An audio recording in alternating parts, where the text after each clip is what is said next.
Om Shri Matre Namaha. Welcome to my channel Shlokas by Devasena.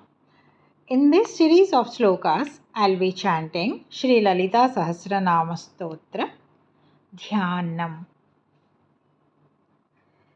Sindhuraruna vigraham trinayanam manikya mauli spurat तारानायकशेखरां स्मितमुखीमापीनवक्षोरुहां पाणिभ्यामलिपूर्णरत्नचषकं रक्तोत्पलं बिभ्रतीं सौम्यां रत्नघटस्थरक्तचरणां ध्यायेत् परामम्बिकाम्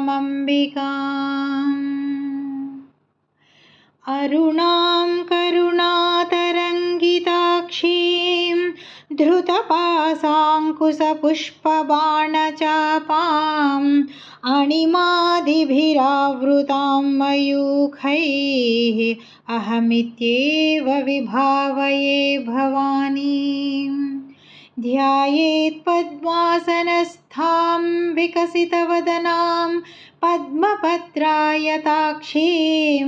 हेमाभां पीतवस्त्रां करकलितलसद्देमपद्माम्बराङ्गीं सर्वालङ्कारयुक्तां सकलमभयदां भक्तनम्रां भवानीं श्रीविद्यां शान्तमूर्तिं सकलसुरनुतां सर्वसम्पत्प्रदात्रीं सकुङ्कुमविलेपनामलिकचुम्बिकस्तूरिकां समन्दहसितेक्षणां चचरचापपाशाङ्कुशाम् अशेषजनमोहिनीम् अरुणमाल्यभूषोज्ज्वलां जपाकुसुमभासुरां